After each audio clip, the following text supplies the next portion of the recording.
নমস্কার বন্ধুরা, কানিকাস কিচেনে আপনাদের সবাইকে অনেক অনেক স্বাগত জানাচ্ছি।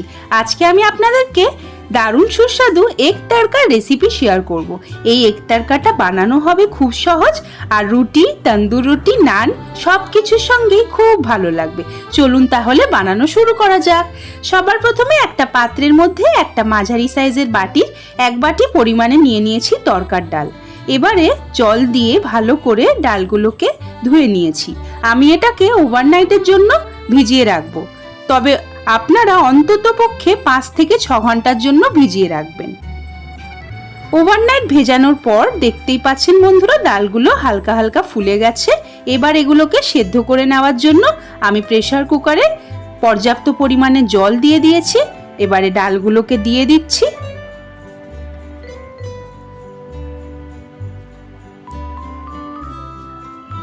প্রেসার কুকারে ঢাকনা দিয়ে এখন আমি এটাকে 3টে সিটি দিলেই খুলে দেখব যে ডালগুলো সেদ্ধ হয়েছে কিনা।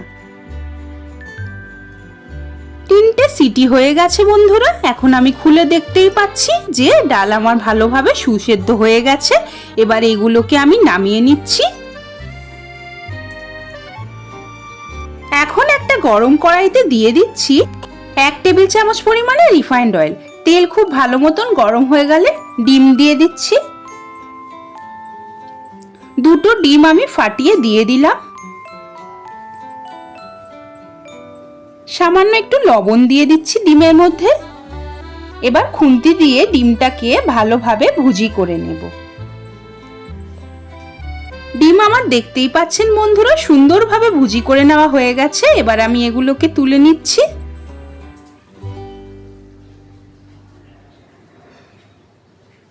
কড়াইতে দিয়ে দিচ্ছি আবারও 3 টেবিল চামচ পরিমাণে রিফাইন্ড অয়েল। তেল ভালো মতন গরম হয়ে গেলে ফোড়নে দিয়ে দিচ্ছি গোটা জিরে, তেজপাতা। ফোড়ন ভালো করে ভাজা হয়ে গেলে 2টো বড় সাইজের পেঁয়াজ কুচি দিয়ে দিচ্ছি। এখন হাই ফ্লেমে পেঁয়াজটাকে ভালোভাবে গোল্ডেন করে ভেজে নেব। পেঁয়াজ ভাজবার সময় কাঁচা লঙ্কা কুচিও দিয়ে দিচ্ছি। ঝাল আপনারা আপনাদের স্বাদ অনুসারে দেবেন।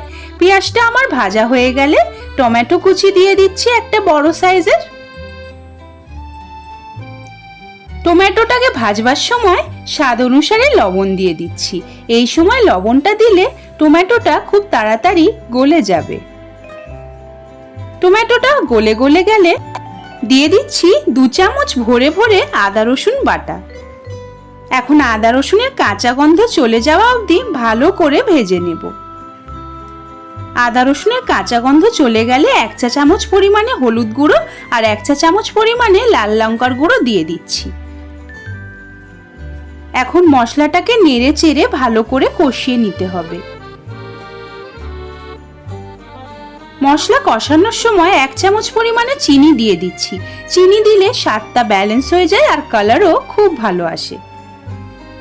নেড়ে চেড়ে মশলাটা কষানোর পর মশলা থেকে যখন তেল ছাড়তে শুরু করবে তখন যে তড়কাটা আমরা আগে থেকে সেদ্ধ করে রেখেছিলাম সেটাকে দিয়ে দিলাম। মিনিট 3-4 সময় ধরে মশলার সঙ্গে তড়কাটাকে মিডিয়াম ফ্লেমে ভালো করে কষিয়ে নিয়েছি। এখন যে ডিমগুলোকে আমরা ভুজি করে রেখেছিলাম সেগুলোকে দিয়ে আরো 2 থেকে 3 মিনিট ভালো করে নেড়ে চেড়ে নিচ্ছি। তড়কা যখন এভাবে ফুটবে তখন দিয়ে দিচ্ছি 1/2 চামচ মতন গরম মশলার গুঁড়ো। গরম মশলার গুঁড়োটাকে দিয়েও ভালো করে নেড়ে চেড়ে নিচ্ছি।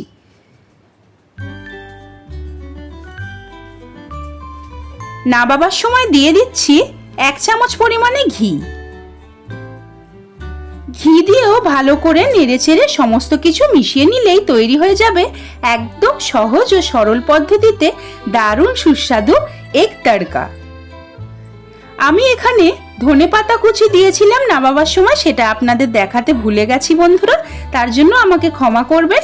এবার আমি আমার তড়কাটাকে নামিয়ে নিচ্ছি। আশা করছি আজকে আমার এই তড়কার রেসিপি আপনাদের সবাইয়ের খুব ভালো লেগেছে।